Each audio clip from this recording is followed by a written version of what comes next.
5 4 3 Okay นะ Okay. Question number 1 from Singapore from J Lo. How do we know when to switch to vipassana contemplation or when we should go back to our meditation to force the mind back to into stillness?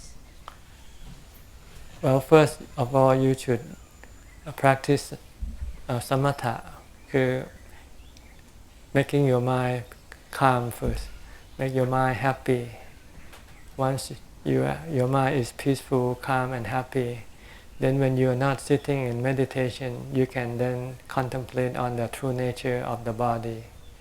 This is vipassana, reminding yourself that the body will get sick, get old and die, and there's nothing you can prevent it from happening. If you cannot accept this, then your mind will suffer, you will be sad. But if you accept this truth, then your mind will not be sad, nor happy, nor suffer. So you first have to practice samatha first, calm your mind. Because if your mind is not calm enough, it doesn't want to contemplate on the nature of the body. The defilement would want the mind to think about other things, like going to vacation or going to shopping, going to find things to make you happy. Then you will forget that you will get sick, get old and die. And when you get sick, get old or die, you will become very unhappy. But if you keep reminding yourself that this body will get sick, get old and die soon, and you have to be ready to accept this truth, because if you're not willing to accept the truth, you will become unhappy. But if you can accept the truth, then when it happens, it will not make you sad or unhappy. So you have to do both. You have to do, when your mind is not calm, you have to calm your mind first. After your mind is calm, then after that, when you come out of your meditation, then you can contemplate on vipassana. But when you meditate for calm and when your mind become calm, don't do anything. Maintain calm as long as possible until you can no longer stay in the meditation. And when you get out and you start to go do things, then you start keep contemplating on the nature of your body or on the nature of everything, like your possession. Everything that you own, you will lose them one day, because they are anicca, they are impermanent. They don't really belong to you. And if you are attached to them, you will become unhappy, sad. But if you know that they will have to change, they will have to leave you, and you're willing to let it happen, you're willing to accept it. When things happen, then it will not hurt you. Question number 2 from Malaysia from Jason Chua. Can we improve our wisdom by merely practicing contemplation of the truth? Well, if you constantly contemplating, it will make you not forget. See, you have to remind yourself all the time the truth of existence, like anicca, dukkha, anatta. Because when you don't contemplate, don't remind yourself, you will forget, and then you'll think that everything is permanent, everything is good, everything belongs to you. So you have to constantly remind yourself until you don't forget. Once you don't forget, then you don't have to contemplate anymore. Once you know that you will die and you are happy to die, then you don't have to contemplate anymore. Once you know that you will lose everything and you are happy to lose everything, then you don't have to contemplate. But if you're still sad when you think about losing things, losing your life, then you have to keep contemplating until your mind accepts the truth. When the mind accepts the truth, then it will be happy. Question number 3 from Penang, Malaysia, from Max Lee. After finish chanting for 20 minutes, I bring my focus on Putto and feel the brightness in my forehead. I also noted that there's no sensation on my palms, but I can feel the tight tension around that area. I ignore all these feelings and focus on my breathing and also the rising and falling of the abdomen. So my problem is that after about 1 hour meditation, I will come out of it. Even though I try to recite Putto to go back to my meditation, it seems like something is pulling me away from my meditation. Can I just advise, please? Yeah, because your defilement is still strong. Your defilement wants to pull you away from meditation. It wants to pull you to go watch TV, or go to drink coffee, or go to do things with your body. So you have to keep developing mindfulness even after you stop meditating. After you come out, you should continue on with your mantra. Keep reciting Putto, Putto. Then this will resist your desire, your defilement, and it will make your defilement become weaker and weaker. When your mindfulness becomes stronger, then your defilement will become weaker. But if you don't maintain your mindfulness, then your defilement will become stronger, and then it will then pull you away from your meditation. Question number 4 from Malaysia, from Lee Yu Suan. After a sitting meditation, can we send merits to the departed ones or any beings? Is it the correct way? Not really, because you haven't yet achieved the result from your meditation, so there's nothing you can send. Unless when you finally attain to jhana, then you can send that to the deceased. But the best way is to make dana, because when you make dana, you achieve, you have peace and happiness from giving dana. Then you can dedicate that peace and happiness to the deceased. But when you sit and meditate and your mind hasn't yet become happy, then you have nothing to dedicate for the dead, to the dead. So usually people don't use meditation as a form of dedicating merit. They use dana. Question number 5 from Switzerland, from Mr. Claudio. How is the process of death and reborn? Is it true that during the moment of death, one can become enlightened? You can become enlightened anytime when you see the Four Noble Truths. You see that your dukkha arises from your desire. See, when you're about to die, you will have dukkha. And if you can see that the cause of your dukkha arises from your desire not to die, your desire to live. And if you can get rid of this desire, then you can become enlightened. So how is the process of death and reborn? Death is when the body stops breathing, like the automobile. When the car doesn't move anymore, you cannot start the engine. Then the driver has to go look for a new car.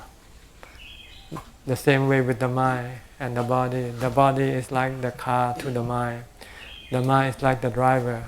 So when the body doesn't perform anymore, then the mind go buy a new car, buy a new body, go look for a new body and get reborn. Just changing of bodies, that all. Death and birth is the changing of an old body to a new body. Question number 6 from the same person, from Switzerland. Just after I woke up, there is someone talking to me. The someone is a thinking that has no greed, hatred or delusion, or maybe when the kilesa has not interfered. The inner voice with wise talk occurred 2 times before I came to Thailand, and because of this I cannot be a monk. Can Ajahn comment and advise, please? Cannot be a monk? Yeah. Why? What's wrong with being a monk? There's some inner voice talk. Just disregard everything. They are just illusion. They come and go. Yeah. You have to stick to reality, not what happens in your mind. You have to look at the reality of your life. If you want to ordain and if you are qualified for ordination, you can ordain. It doesn't matter what your inner voice tell you. So disregard the inner voice, especially the inner voice that is baseless or have no any good reason. Stick to the inner voice that is good, that is beneficial. If your inner voice says you should go ordain, then you should follow that inner voice. But if your inner voice tells you not to ordain, then you should disregard, because that is not the profitable or beneficial to you. Question number 7 from Kuala Lumpur, from Malaysia, from Mr. Kamki. When I meditate focusing on the breath or reciting mantra, I find myself keep drifting into thoughts. Instead of using breath or mantra to focus the mind, can we use the following, she mentioned about 3 things, the following to focus our attention, which is listening to the sound, feeling the body weight, or just let the thought think about anything and just let it be? You can use anything and you will still keep thinking because you don't have enough mindfulness. So before you can sit and meditate, you must first have stronger mindfulness. So you must first develop more mindfulness in your daily life by maintaining a mantra all the time. From the time you get up, start reciting Bhutto, Bhutto, Bhutto. Don't let your mind think. Only think when you have to. But if you think, fantasizing or dreaming, stop them. Bring them back to Bhutto, Bhutto, Bhutto. If you have stronger mindfulness when you sit, then doesn't matter which method, your mind will not be thinking. Your thinking has nothing to do with the method. The mind thinks because you don't have the mindfulness to stop it. See? So you have to develop mindfulness to stop your thinking before you meditate. And you can use any kind of method you like. You can watch the breath, you can use a mantra, you can watch your thought. If you think and you can stop it, then you can keep stopping your thought. So it doesn't matter which method. What matters is your mindfulness, whether you have it or not, have it enough to stop your thinking or not. If you don't, then you should try to develop as much as possible before you can meditate successfully. Question number 8 from the same person, from KL, Malaysia. I have anxiety and fear that people might laugh or think of me as weird when I try to practice giving and helping others. Sometimes the feeling is so strong that I shy away from my initial intention of helping others. How can I eliminate this social anxiety? You can look that we are all the same. See, we have 32 parts. We are all the same. We are born and we will get sick, get old and die. So try to look at the sameness of us. Then you will not feel inferior or superior to other people. But if you look at the other things like their wealth or their ability to do things, then can make you feel inferior or superior. So try to look at the things that make us all equal. Is that we have the same kind of body, have the 32 parts. We get old, get sick, and die. So once we can see that we are all the same, then we won't feel afraid with anybody. And another reason why make you feel afraid is because you might have done something wrong. So try to keep the 5 precepts. If you can keep the 5 precepts, then you won't feel afraid of anybody because you haven't done anything wrong. So nobody can criticize you or say anything bad thing about you. And if they do, it's not the truth, so you don't have to pay attention to them. As long as you know that you are good, you're not doing anything bad. So try to keep the 5 precepts and try to look at the same thing, look at everybody as the same. We have the mind that drives the body, and the body we have is the same. We have 32 parts, and the body will get old, get sick, and die. So there's no difference between us. So it's the same. He said he's shy to go make dana and everything. He feels shy to make dana. Well, make dana is good for you because make dana will make you feel good. Yeah. So if you want to feel good, make dana. Okay.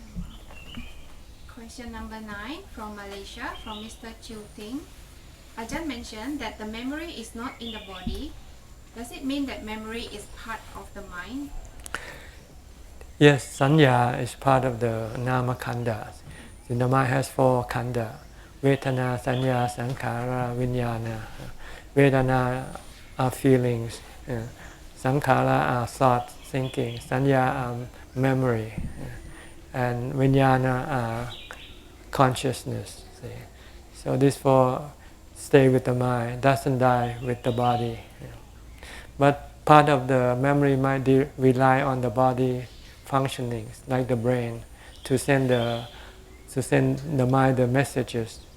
See? So if the brain stops working and cannot send messages to the mind, then it cannot remember some of the things that the body sees or hears. Because the brain doesn't tell what it is seeing or hearing.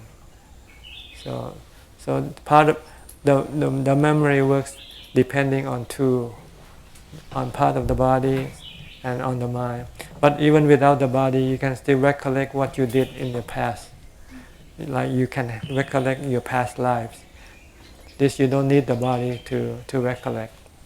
But you need a calm mind to be able to retrace back your past life.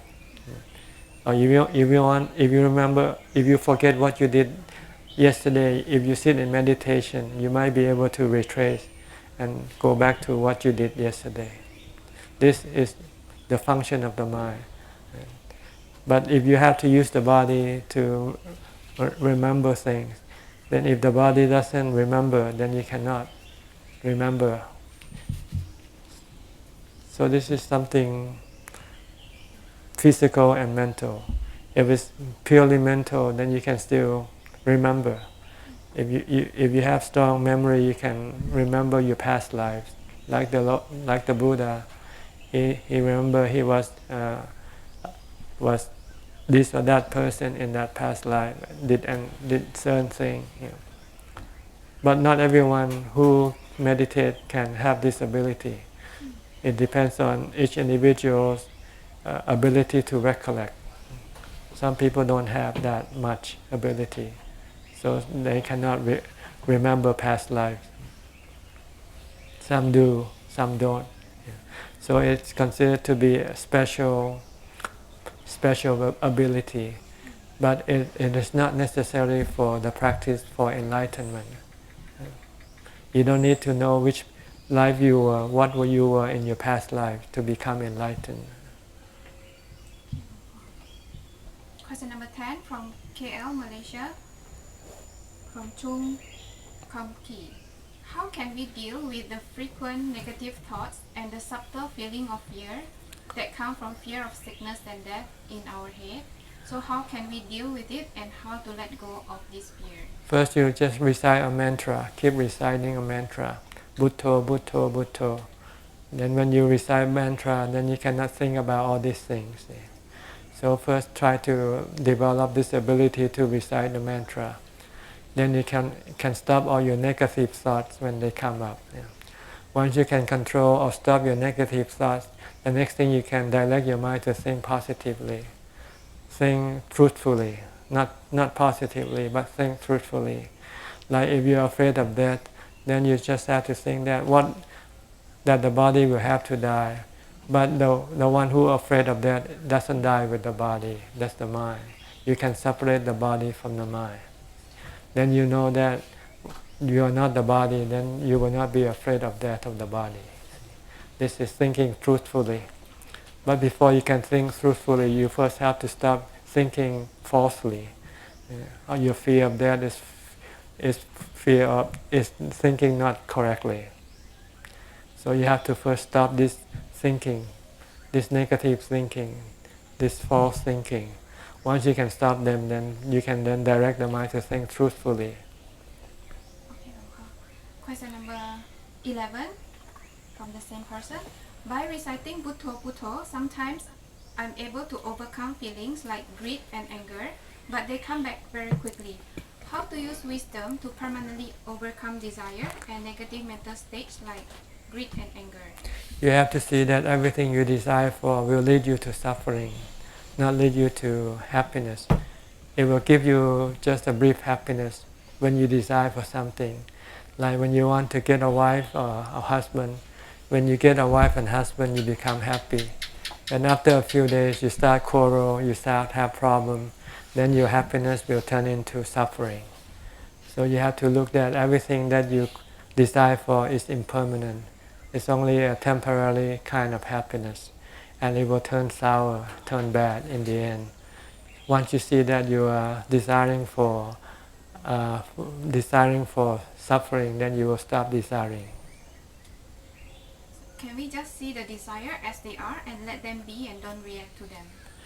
If you can, but you can't. Usually you can. Once your desire arises, then you have to do what your desire asks you to do. The only way to stop them is to use wisdom, to see that the thing that you desire for is bad for you. Like if you want to smoke a cigarette, you want to drink coffee, you want to have a wife or husband, all this is bad for you, because it will lead you to more suffering, not less suffering. Question number 12 from Chua Siuju. Sometimes recently I got angry over a certain matter and flew into rage or panic attack for 10 minutes. After these 10 minutes, the problem or the matter remains, but when I thought about it again, I was less angry. Why is this second wave of anger is much lesser than the first one? Because the first one you had no mindfulness, and your desire was so strong. Your desire to have things go on according to your way, and it didn't go according to your way, so you burst into a rage because you had no mindfulness. But after that rage disappeared, then you regain your mindfulness, so you become more rational and less emotional. Why do we stay peaceful sometimes despite having to deal with the same problem? Sometimes you let go, sometimes you don't let go. When you let go, then you become peaceful. But sometimes you don't let go, you want things to go according to your way, then your mind will not be peaceful. Question number 13. When a defilement arises, I tried searching for an exact location within my body that I can pin down as anger or lust or etc. However, I cannot seem to find a singular point within the body where the defilement resides. I understand that this is a way to manage defilements, but I also thought it may be a key towards greater insight. Where do I go from here? The defilement is not in the body, so don't waste your time looking for defilement in your body. The defilement is in your mind, and the only way to stop your defilement is either use mindfulness or wisdom.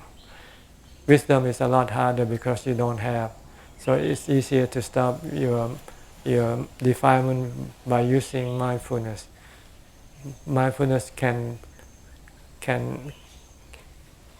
develop by reciting the Bhutto Bhutto mantra. And when you start to have defilement, then you just keep reciting a mantra. Then your defilement will disappear. But it will come back as soon as you stop reciting. So if you want to get rid of your defilement permanently, you have to first look at what kind of defilement you have.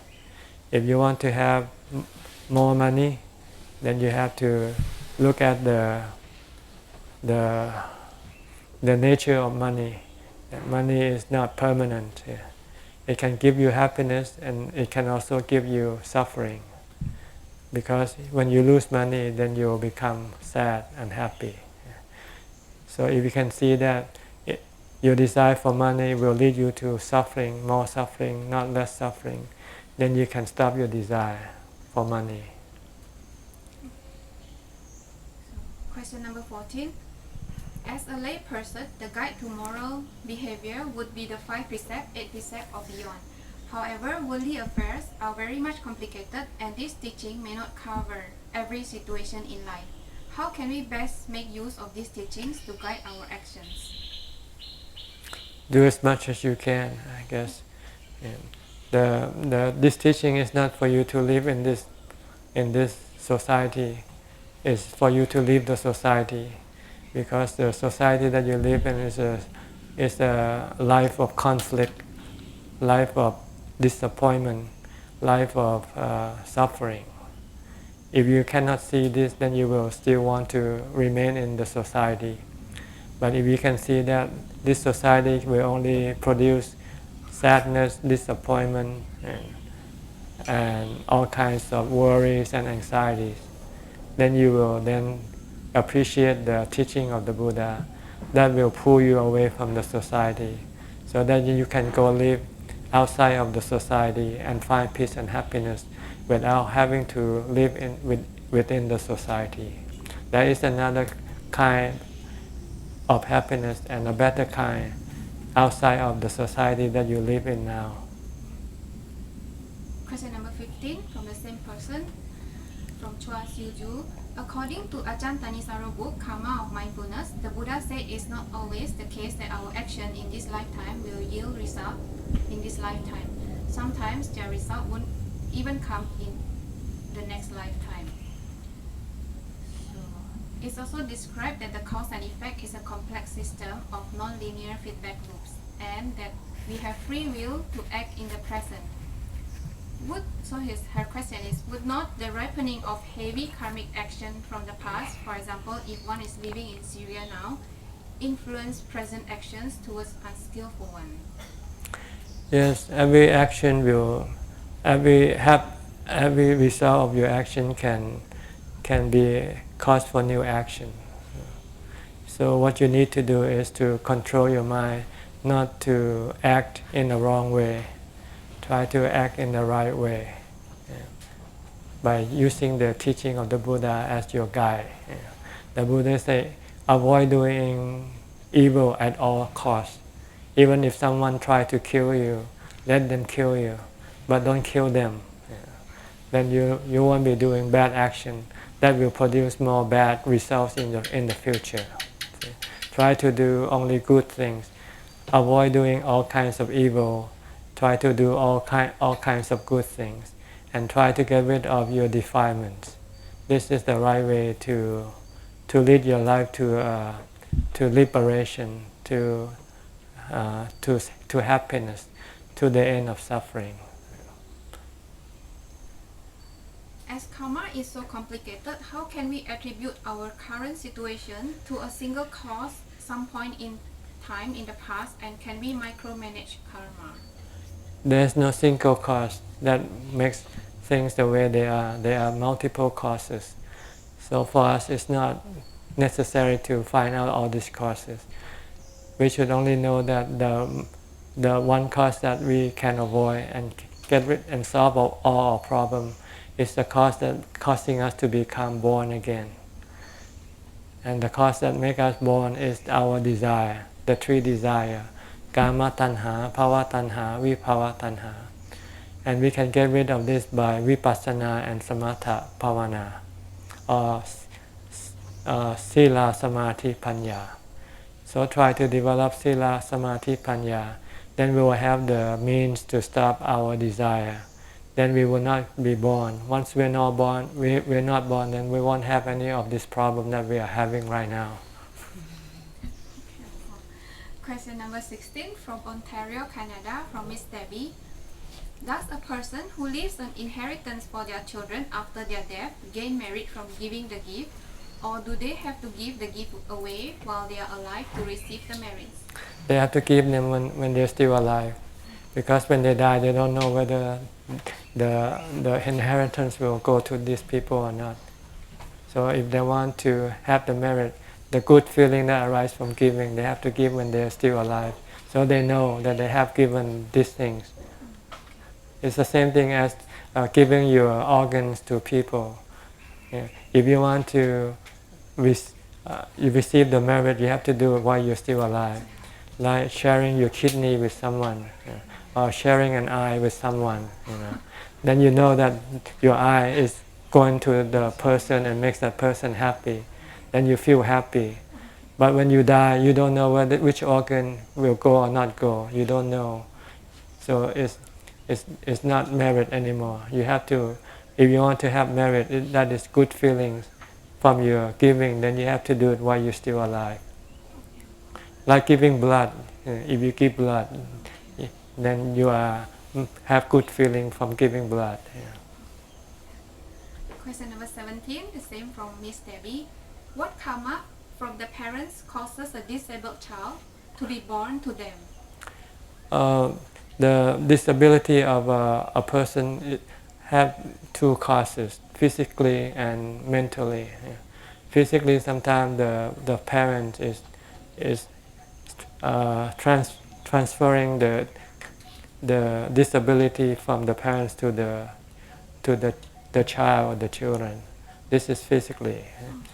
But sometimes it's mentally. Bad karma in the past can make you to have deformity when you're born.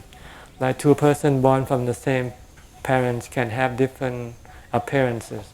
One can be very handsome or beautiful, and one can be ugly or can be... Then this is not physical. This is mental. Because the two persons have different karma. One has good karma and they're born with good body. One has bad karma, so they're born with bad body. But sometimes if both of them have the same deformity, then it's probably from the parents. Maybe the parents have the same deformity, then it passes on to the children. So it can be either physical or mental. Question number 18.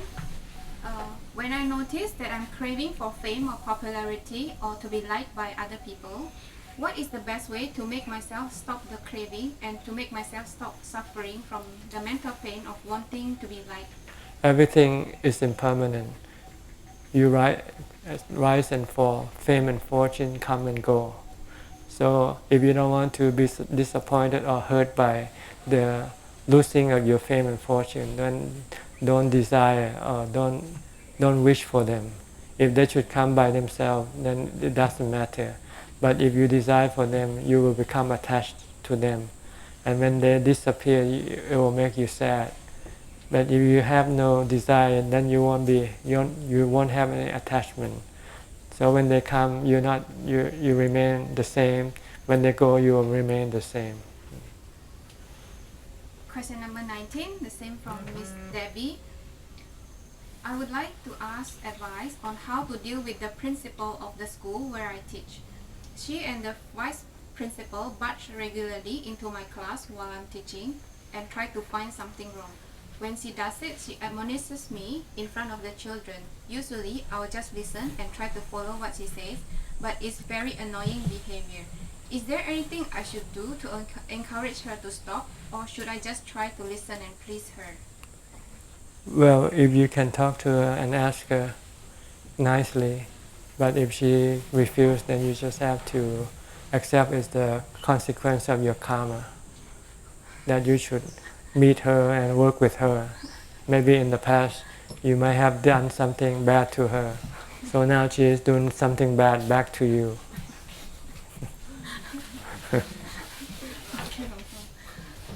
So question number 20 from Cormac Brown.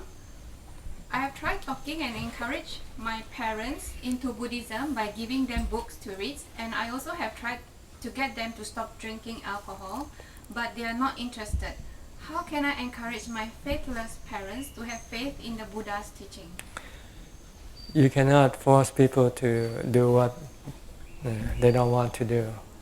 The only thing you can do is make the teaching available for them and show the good example of following the teaching by your own practice. You should show them the good example by following the teaching of the Buddha, like keeping the precepts and being nice, being kind, be forgiving.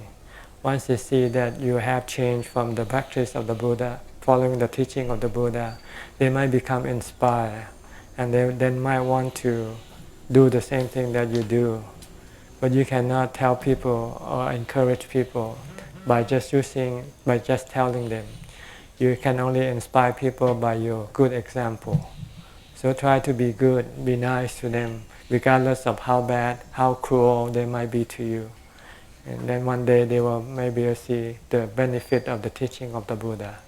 And then they would then become inspired to follow his teaching. Question number 21 from Malaysia, from Miss Karine, about offering dana. If one make offering to donate to Sasana, is it viable to have his or her name leave behind? What is the effect of leaving and not leaving the name behind? No effect at all. It's actually, if you want to have your name posted, it's more your self-delusion. You still attached to your name, to yourself. See? So you get less merit by leaving your name behind than not leaving your name. You want to make merit without any condition. Then you will reap the full benefit of your merit. Because if you have condition and that condition is not met, then it can make you feel unhappy. So this one I think answer the question, what is the proper way of offering a complete dana? Just give it away and forget about it.